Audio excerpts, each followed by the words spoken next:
In all the places of the earth, they know that the gods and spirits affect man's path. All the misfortune that befalls man lies at their feet. If you have eyes to see, you see their presence and their power.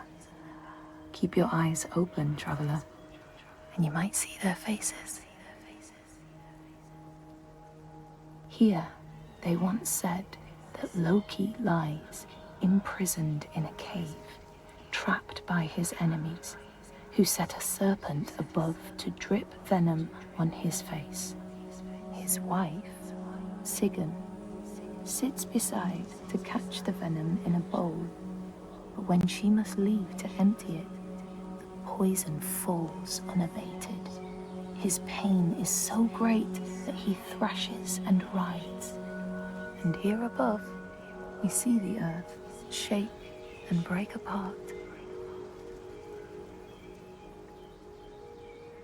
Across the sea, they know that the earth is carried in the arms of a giant. When he is vexed or injured, he may not carry his burden so gently, and the world will feel his anger and pain. In a land far away, they say the winds are trapped inside the earth. They try always to make their escape, and they buffet and beat on the walls of their prison, causing the earth to quiver. And when they break through, they make their escape. They explode out in fury. In the lands of your birth, people live hidden too, in the hills and stones. They may be the remnants of a godly race who lost a war with giants and, finding the world changed, retreated into silence. But you still see their carvings and circles from the time when they walked among men.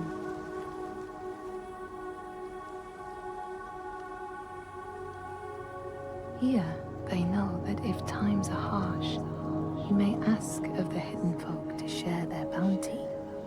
And if you are strong and wise and good, they may hear your plea and send you aid. But if you are not, or if you do not respect the strictures they lay down, you might have your strife doubled.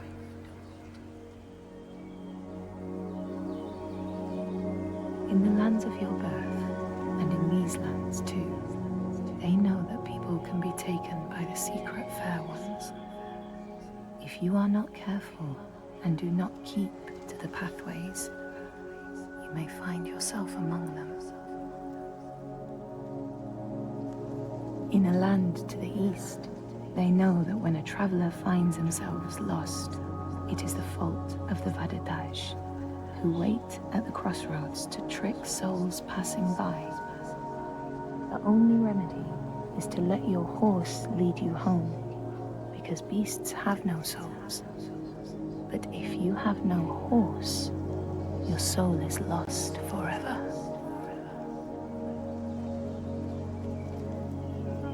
In this place, they know that sometimes the hidden folk will take their children and leave another in their place.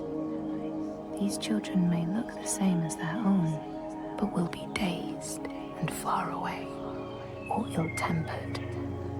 And you know then you have a changeling in your house.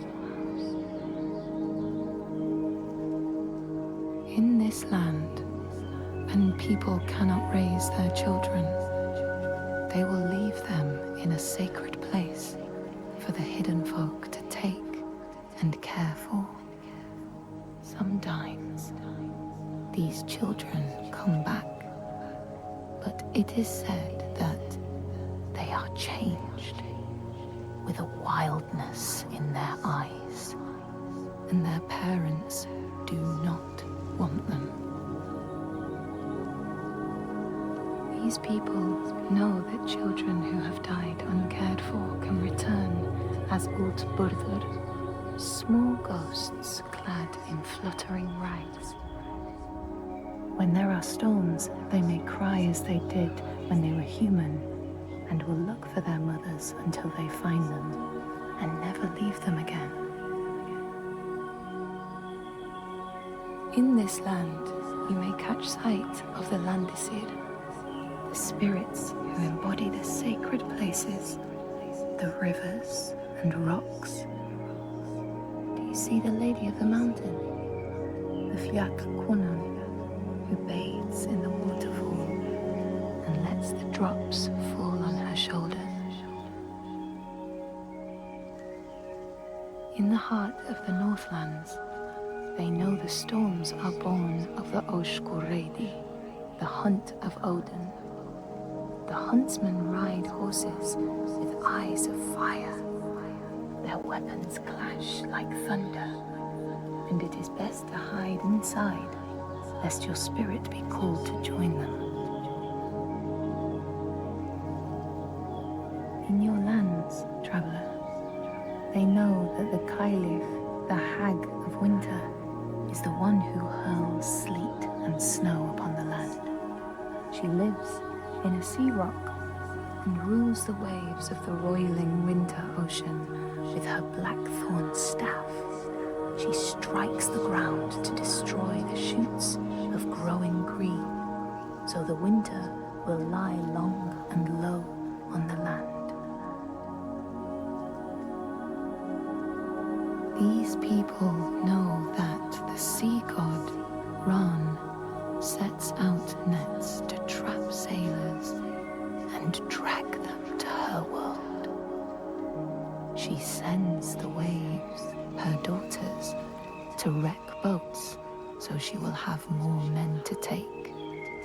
And jealously, she pulls them down beneath the water.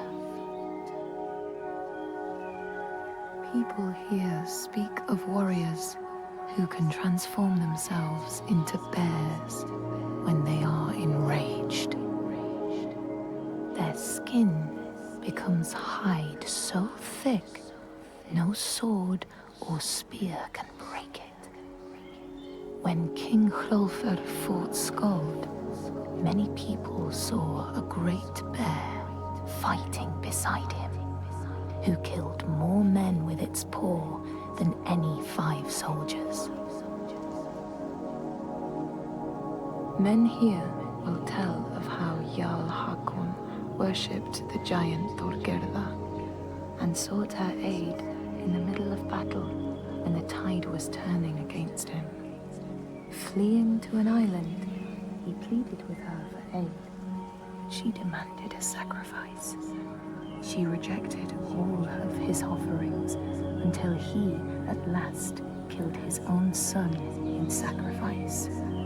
Thorgerða gave aid, and Hakon's enemies saw the giants striding amongst the ships, arrows flying from every finger and never missing their mark. Their morale was sapped, and Hakon won his battle.